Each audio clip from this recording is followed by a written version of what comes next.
আজকে মানুষের ট্যালেন্ট নিয়ে কথা বলবো, অর্থাৎ যেটা বাংলা ভাষায় প্রতিভা বলে এবং ইংরেজিতে ট্যালেন্ট।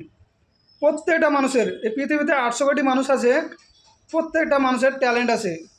সবার আলাদা আলাদা ট্যালেন্ট আছে, কিন্তু বেশিরভাগ ক্ষেত্রে কী হয়, তারা সেই নিজের প্রতিভাটা মানুষের সামনে তুলে ধরতে পারে না।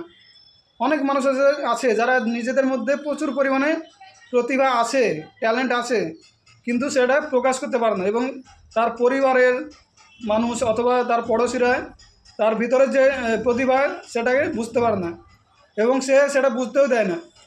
কিন্তু এই যখন থেকে সোশ্যাল মিডিয়া এসেছে, ইউটিউব, ফেসবুক, এরকম যেসব ধরনের সোশ্যাল মিডিয়া অ্যাপগুলো আছে, এই ধরনের অ্যাপগুলো আসার পরে যে কাজগুলো তারা পাড়া পড়োশি অথবা পরিবারের সামনে যে সমস্ত ট্যালেন্টগুলো তুলে ধরতে পারতো না, সেইগুলো তারা এখন সোশ্যাল মিডিয়ার মাধ্যমে তুলে ধরতে পারছে।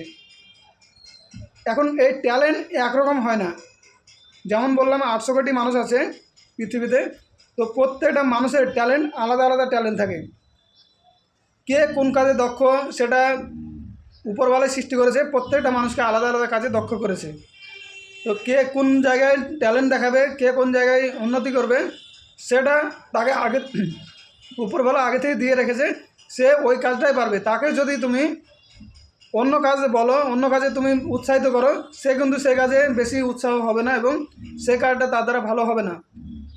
আমার যে ট্যালেন্ট আছে, আমি সেই বিষয়ে আমি কাজ করতে পারবো, আমার সেটাতে উৎসাহ পাবো, এবং সেই কাজটা আমি ভালোভাবে করতে পারবো। আর যদি আমার যে অভিজ্ঞতা নেই, যেটার ওপর আমার ইন্টারেস্ট নেই, সেই কাজটা যদি আমাকে জোর করে কেউ চাপিয়ে দিতে যায়, তাহলে কিন্তু আমার সেটাতে কোনো আগ্রহ থাকবে না, এবং আমার সেই কাজটা ভালো হবে না। অর্থাৎ আমি সবাইকে এটা বলার কারণ হচ্ছে, যার মধ্যে যে প্রতিভা আছে সে সেই প্রতিভাটা নিয়ে কাজ করো। এবং আমি বাবা মায়েদেরকেও বলতে চাই যে, যখন ছোট ছোট বাচ্চারা থাকে, পড়াশোনা করে, তখন তাদের ট্যালেন্টগুলো বোঝার চেষ্টা করতে হবে। তাদের মাথা কোন বিষয়ে বেশি ভালো কাজ করছে, কোন বিষয়টা নিয়ে সে একটু ভাবনা চিন্তা করে। ছেলে মেয়েদেরকে যদি আমরা সেই তাদের মনোভাবটা বুঝে দেখে তারপরে তাদেরকে সেই লাইনে নিয়ে যাই, তাহলে তারা খুব সহজেই সফল হতে পারবে। এখন তার চিন্তাভাবনা অন্যরকম কিছু আছে, আর বাবা মায়ের টাকা পয়সা আছে বলে তাকে ডাক্তার বানাবে, তাকে উকিল বানাবে। কিন্তু যদি তার সেই জিনিসের ওপর আগ্রহ না থাকে, তাহলে তোমার যতই টাকা থাকে না কেন, সে না ডাক্তার হতে পারবে, না উকিল হতে পারবে।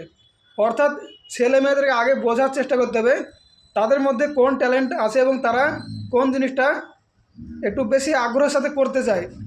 যদি আমরা এই বিষয়গুলো দেখে কাজ করি, এবং আমাদের ছেলে মেয়েদেরকে যদি সেইভাবে তৈরি করি, তাহলে কিন্তু তারা খুব সহজে আনন্দের সাথে সেই কাজটা করবে এবং সফল হতে পারবে।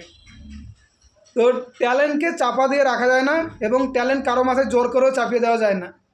যার যে ট্যালেন্ট আছে সে সেটাতেই খুশি, এবং সেই কাজটা করলেই সে সফল হতে পারবে।